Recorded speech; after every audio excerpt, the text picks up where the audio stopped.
不是替谁辩护，诚意穿帮风波背后那个所有人都中招的认知机制。活该。就这2个字。前2天刷到一条评论，点赞挺高的，大概意思是就这还敬业？穿帮都穿成那样了，底下一堆人跟着附和。我盯着那条看了好一会儿。怎么说呢？今天这期我不想跟谁吵架，也不是来替谁站台的。我想聊一个更底层的东西，一个我们所有人，包括我自己，都会中招的脑子里的 bug。诚意这个事儿只是个特别清楚的例子，我把它当成一个案例来拆的是机制，不是人。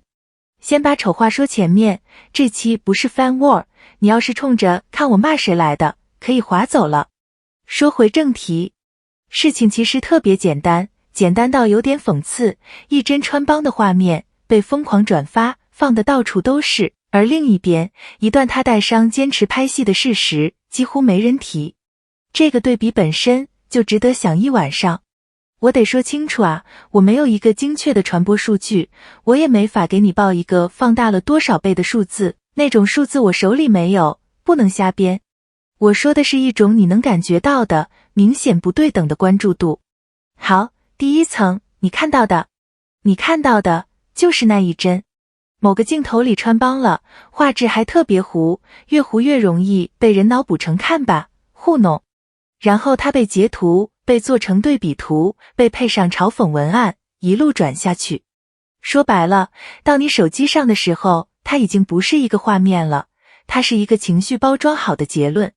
我得提醒一句，这一层是真实存在的，我不否认有那一帧，但它是整件事被切下来的最薄的一片，这只是你看到的最表层。第二层，媒体没告诉你的，那一帧背后是什么时候拍的？是沉香如屑。这部剧的拍摄时间，我得说准确点，免得误导大家，它是2021年拍的，2021年开机，年底杀青，2022年才播出。注意啊，2022是播出年，不是拍摄年，这个我之前差点说混，专门去对了一下时间线。重点是，拍摄期间，他腿受伤了，有公开流出的现场画面显示他腿脚骨折，打着石膏、拄拐，坐轮椅往返拍摄地，身边有工作人员搀扶。具体伤的是哪条腿，石膏什么颜色，网上说法不一，这个细节我标个待核实，不替他打包票。然后呢？他没停，带着伤继续拍。那个状态下，一个需要大量动作、大量打戏的古装剧，你细品，这是什么概念？这里就出现了那个误读。当时有画面是工作人员搀扶他，对吧？网上有种声音是，你看，耍大牌还要人扶。我先把这个声音原样放在这儿，这不是我的观点啊，你听完整再判断。但你要是知道那是骨折、拄拐、坐轮椅的状态，一个人伤着，需要人搀一把，这不叫耍大牌，这叫受伤了还在上班，这叫负责任。翻译成人话就是，换个角度看，搀扶这个动作，恰恰是这件事最硬的敬业证据，只是被人裁掉了上下文。懂行的都知道，带伤连轴转，这种事不是个人想耍就能耍出来的。说起这个，我突然想到，体育圈有个说法，带伤上场的主力球员，大家叫他大心脏。同样一件事，放到体育语境里是英雄，放到这儿就成了笑柄。不是事实变了，是讲故事的人和接故事的脑子变了。行，这2件事我得分清楚，免得说混了，一个是那一帧穿帮，一个是骨折坚持拍。他俩根本不是同一回事，却被硬塞进了同一个他不敬业的叙事里。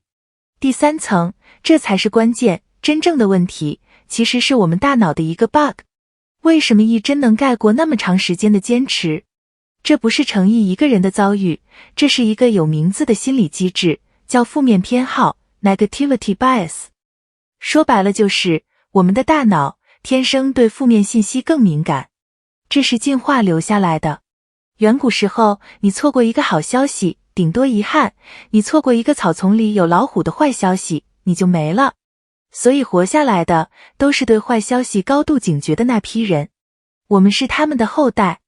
这个机制本身没错，它就过命。问题出在哪？问题出在这套几万年前的系统现在装在了社交媒体上。哦，对了，这里我得插一个背景，不然你听不懂后面。这几年整个内容平台的推荐逻辑是什么？是看互动。什么内容互动最高？是让你愤怒的，让你想反驳的，让你想转发吐槽的。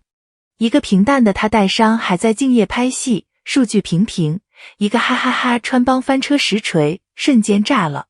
算法不懂对错，算法只懂热度。好，现在回到诚意。于是机制就闭环了，大脑爱看坏的加算法爱推坏的，等于那一帧被反复放大，那段坚持被沉到海底。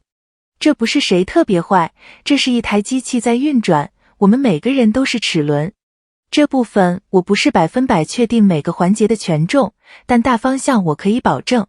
第4层，这意味着什么？到这儿，如果只停在诚意被冤了，那这期视频价值就一半。我想往上再走一层。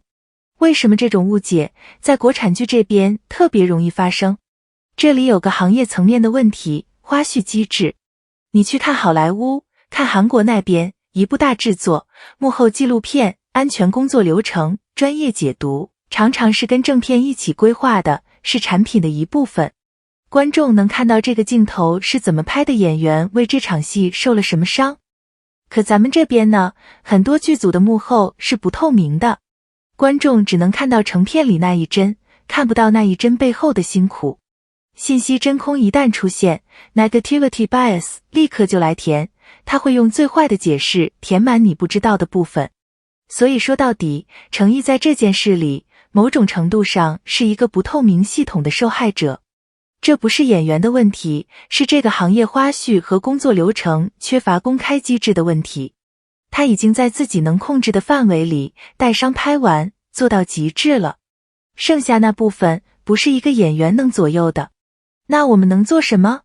其实就一件事，下次再看到一个实锤翻车活该的时候，先在心里按个暂停键，问一句，我看到的是全部吗？还是被切好、被调过位的一片？这就是媒体素养。这个能力比骂回去有用10000倍。最后，我想说点私人的。